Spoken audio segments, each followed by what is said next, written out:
Hey, everybody, welcome back to another episode of NTC. This is Aaron Washington.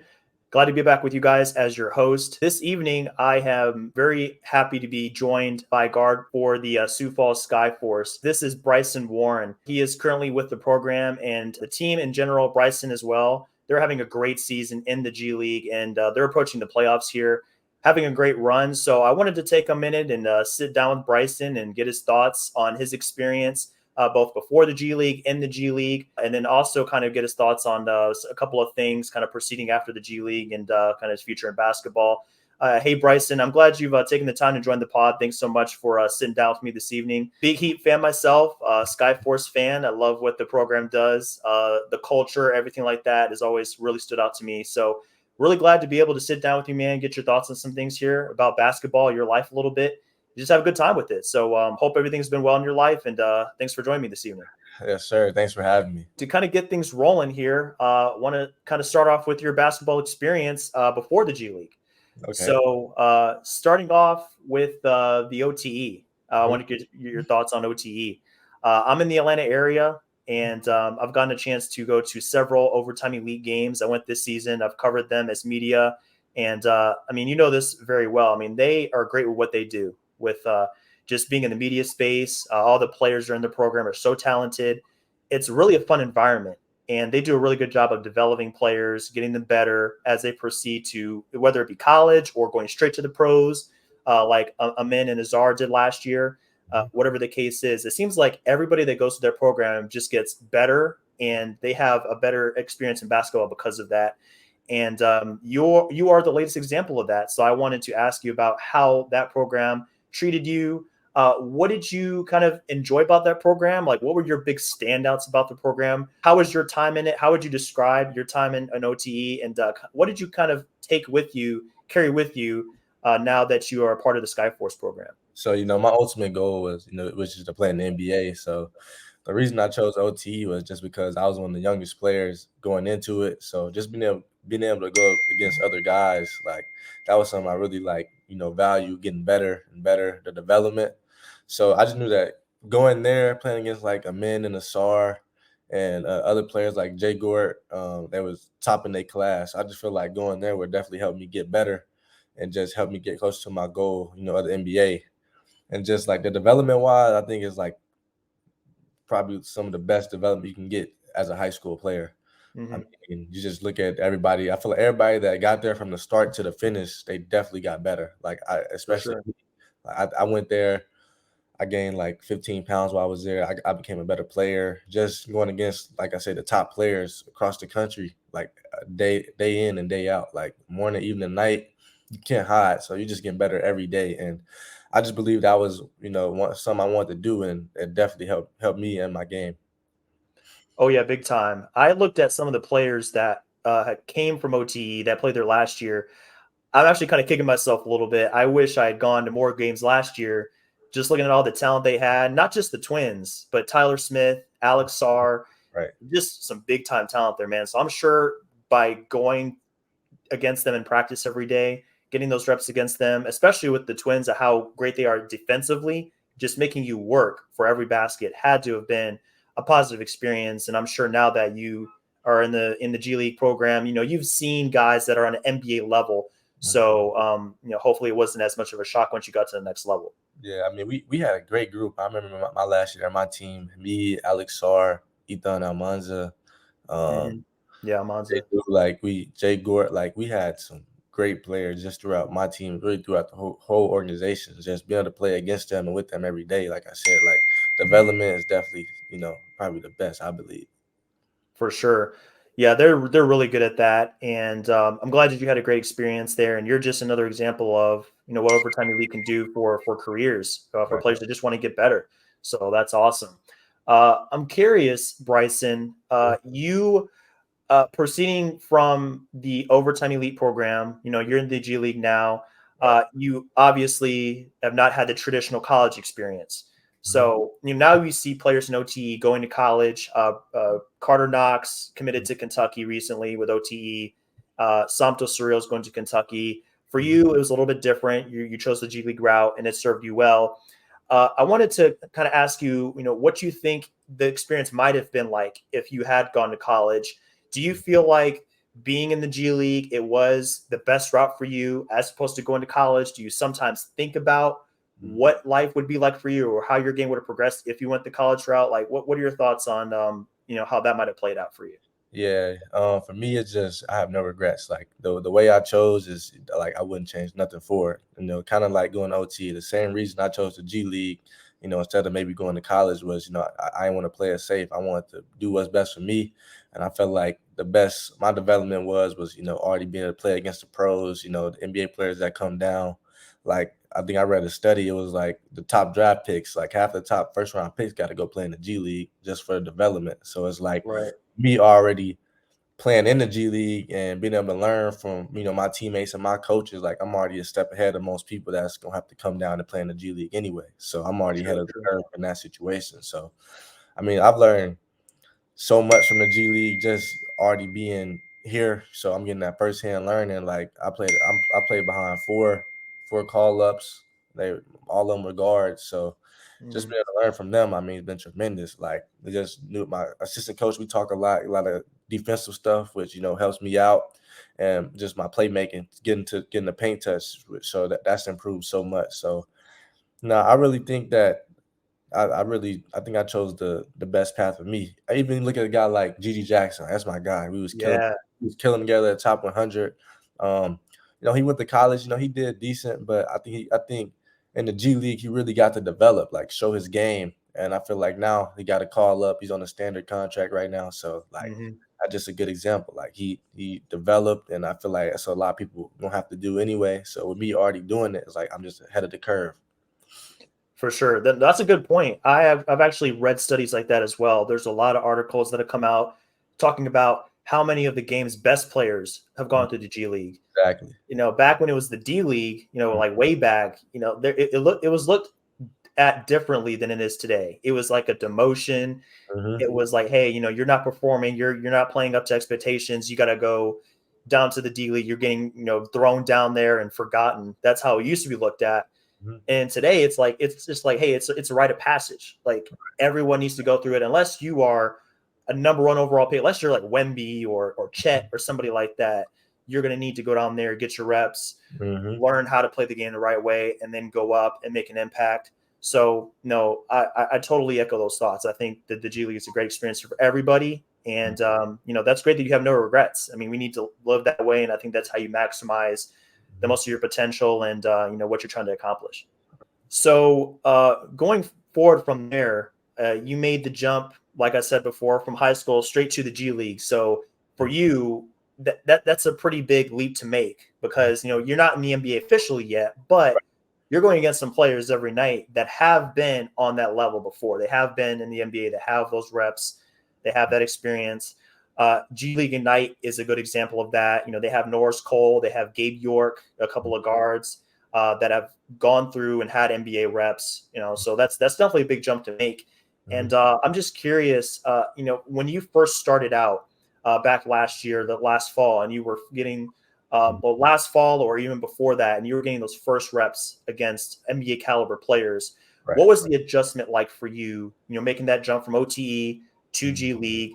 How difficult was it to kind of get your footing and get used to the speed and the strength, athleticism of the G League game? Yeah, I like to give a lot of credit in my development to overtime. They definitely helped me out. Like I said, I came in ready. Like we still like I got drafted to the Sioux Falls Skyforce. Like we still had training camp, so you still had to make the team even with getting drafted. So I Right. came in there probably after day two. I'm like, yeah, I belong. Now it's just now. Then after that, it's just now just trying to prove like I don't belong no more. You know what I'm saying? I'm Mm-hmm. ready to go to the Right. league. So, but just even from the very beginning, like it's real deal pros. Like like people not gonna miss a lot of shots. It's not gonna be a lot of mistakes. So that's the biggest difference. Like you got to be consistent. Like you don't Mm-hmm. get no chances to be off one day and off like on another. Like that's the biggest difference. Like, you got to be consistent in everything you do. And just in my situation, Ignite's a little different. But for me, I have to contribute to winning for me to play. Like Yeah. the Mm-hmm. non-negotiable. Just with the Heat too, they're just a winning culture all the way from the the NBA Heat to us down here in the G League. So Yeah. like I have to contribute to winning, whether that playing defense or coming in knocking down the corner ball, no, corner trade ball, or coming in running the offense, just getting people involved. Like if I'm contributing winning, I'm not playing. So that's why I feel like also for me it's just a plus because like I'm really contributing to winning. Like I'm really getting better, learning how to play the game the right way. So for me, it's just been just really a blessing that I really chose this way and just ended up in this great organization. Bryce, I want to go back to something you mentioned there when you were describing your experience in the G League, specifically for the Skyforce. It's the fact that you can't take days off. You have to be ready every time you step on the floor, practice court, game time situations. It reminds me of what London had told me. London Johnson with the G League Ignite. He said something very similar because I asked him about playing with the veterans, playing with guys on the team that have the experience, and he said something very similar. Just you got to come in here, and these guys don't let you rest. You got to come in here and put in work.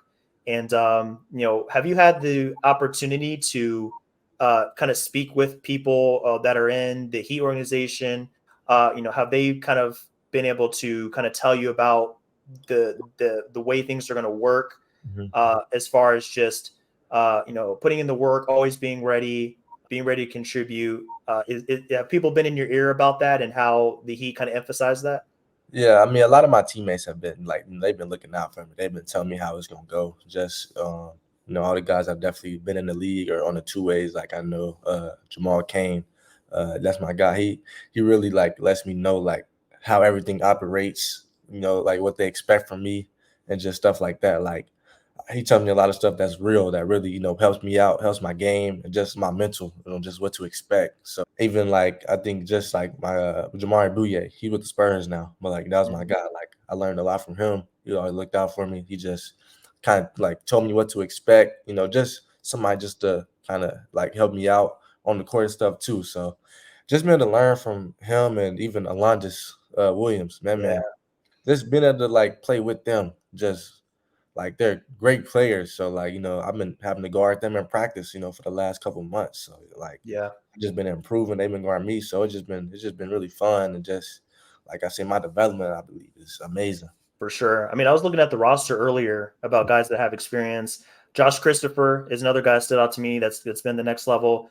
Theo Maladon. I mean, there's so many players on this roster you can learn from. So I'm sure just having experience of playing with them every day, having them kind of teach you has been awesome. Is there anybody in particular out of that bunch that you spend time with? As I hear about players, at least in the NBA, that have like those vets will have a rook or some younger guys that they take under their wing and they're like, hey, like follow me, watch what I do. I'm going to kind of teach you.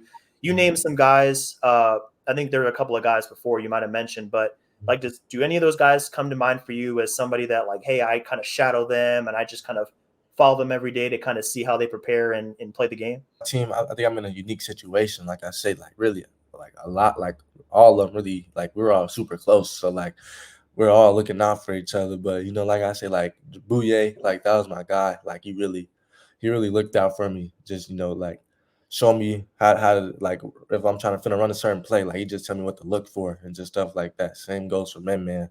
And then like Kane, like he off the court, like he's a two-way, so he tell me like Right. what's going on up there with the Heat, like what to expect. Same thing down here, what they want to see from you. So really, I like to ask questions. So like I want you to talk to me. Like I want to pick your brain, just see what's going on, just so I can get better too. So Right. I think it's just been beneficial really for everybody because they like I tell them stuff too. Like I just feel like what like some I see, just see what they feel, just help my leadership skills out right there. But That's how you learn, man. You're doing it the right way. Ask questions for the people that have been there and done it at a high level, and you're going to get better just by soaking it up, just being a sponge. exactly. That's the way to go about it. So now I want to dive into your game specifically, Mhm, Bryson, the way you play mhm, as an individual player. I was reading an article, an ESPN article in 2021 by Jonathan Givony. So he goes and does mhm, draft prep, and he covers players that are coming up through the high school ranks, college ranks. mhm, And he compared your game to a couple of players. CJ McCollum was one.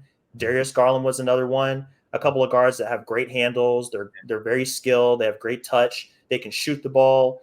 mhm, So I'm just kind of curious to get your side of it. I don't know if you've seen that or you've heard your game compared to those players before. Mhm. But are those the type of players you kind of strive to play like? And just in general, like who are the biggest NBA influences for you, guys that you like to watch that maybe you kind of try to take bits of your game and incorporate it into your game? I've actually heard those two a lot. Honestly, Mm, CJ McCollum and Darius Garland. I do believe that we definitely share some similarities, just like the handle, the quick twitch. As far as Darius Garland, like he's real quick in different spaces, which mhm. same for me. Like I have a very quick first step to get by defenders and stuff like that. But even CJ McCollum just being able to create off the dribble, like my bag is deep. Like you need me to go get a bucket, I can go get a bucket. And with Darius Garland, just his playmaking, coming off the ball screens, reading what's going on, like. I think we're definitely similar. But I mean, I would probably say I do look at those two a lot. Also, Anthony Simons. Yeah, I it's a feel good like one. he's just probably a little bit more bouncy than me. But besides that, like quick handle, shoots it well. I feel like that's definitely one too. But really, I just like to model my game after a lot of people. Like I shoot Yeah. pretty good. I can handle good, play make. So I really just like to see, who's doing good, who's not. Like I just like to, take a little bit from everybody. That's the way to do it Mhm, because everybody's got a part of their game that you want to incorporate. mhm, Obviously, there's certain things you can't teach, like you talked about Simon's bounce. That's something that's just a God given gift, mhm.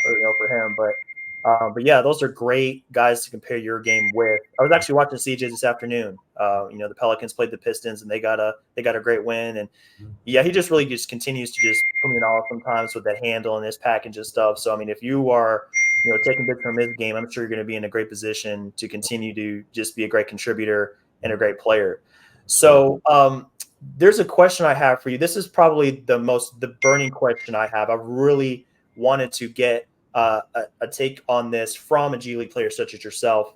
London is in a different situation with the Ignite. They're not under an NBA team, but you guys are with the Heat. You're the G League affiliate of the Heat.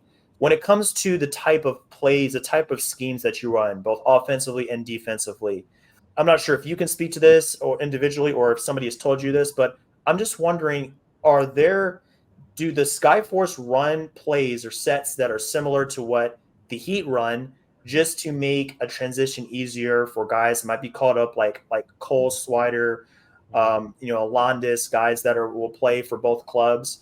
Can you speak into that at all, as far as like if there's there a connection between the way that the Skyforce play and how the Heat play?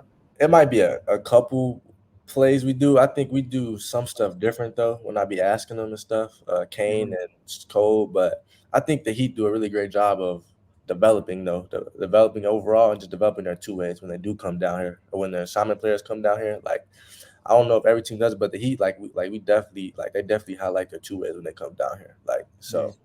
I will say that. I think we do a little. We might run a couple plays, but I think we do. I think we do just a little different, just because the team makeup is a little different. But Sure. I will say that when the Heat sitting their two ways and assignment players down, like they do really good. So I will Mm-hmm. say that though. Yeah, I mean they have a great track record. It doesn't matter where you come from. You can be undrafted. You can spend time in the G League, and you're going to make a difference. I mean, there's so many success stories you can choose from. Right. Max Strus being a guy that I watched for a while, and the way he kind of came up and made his imprint is incredible. So Yeah, yeah, Gabe Vincent as well. yep, Played with the organization, Drew Smith. right, So hmm just a lot of guards too. Good thing in for my sure, situation, just they do a great job of developing their guards to be great NBA players. So absolutely. The work speaks for itself. mhm, So to kind of get towards the home stretch of this, Bryson, I wanted to ask about now the Skyforce in general and the team situation. So you guys are currently 22-10. You're second in the West. You have, I believe, 2 games left in the regular season. So you guys are going down the home stretch here now. After playing the Charge today, yeah. you guys are almost at the end. You've clinched a playoff spot. You'll be in the playoffs for the second straight season, which is an awesome development. But as we kind of round out the regular season, going into the playoffs, the season is almost over. What are you individually looking to accomplish in these final games? What are you looking to prove Mhm, about the way you approach the game, the way you play the game as the season ends? Because regardless of what league you're in, when you get to the end of the season, mhm, the stakes are higher, the more eyes are on you, and you really want to make a good impression. So what are you individually looking to kind of improve in your game and accomplish here as the season finishes out? Yeah, well, first thing I want to get a championship. That's Well, of course. we came in. That's what they told us. Like, we expect winning here. We want to be in the championship. That's where we expect to be. But we just continue winning. Like, I think the last 6 years, 4 years, I've been in the championship, whether that was high school or overtime. So keep doing that. Just for me, just show my playmaking, how my defense has improved by just watching film with my coaches, just the different techniques they show me. But just keep showing me getting paint touches, playmaking, and really defense, just showing I can do both of those at a really high level and just being able to lead. I feel like that's been a big part of my development too, just being a leader. All my teammates respect what I have to say. They listen when I say something. So Mm-hmm. that's probably some of the biggest things I would say that I want to just continue to show as we finish out the season. Big time, man. I mean, the championship, the main thing is the main thing. That's what I hear all the time about the Heat. Like, keep the main thing. Keep your eyes on the goal. So, I'm not surprised that was your initial answer, because everybody wants to do that, and it's just another chip on your portfolio. It shows that you're a winner. So that's fantastic. Bryson, I can't let you go, man, without getting your thoughts on March Madness. Have you been watching games? Have you been following it at all? Did you fill a bracket out this year? Do you have any thoughts on that, or do you like to take it home? I ain't feel no bracket out. I didn't even know who was all in it, to be honest. But Yeah, I feel that. I just try to catch a couple games if I see people I played with before or something like that.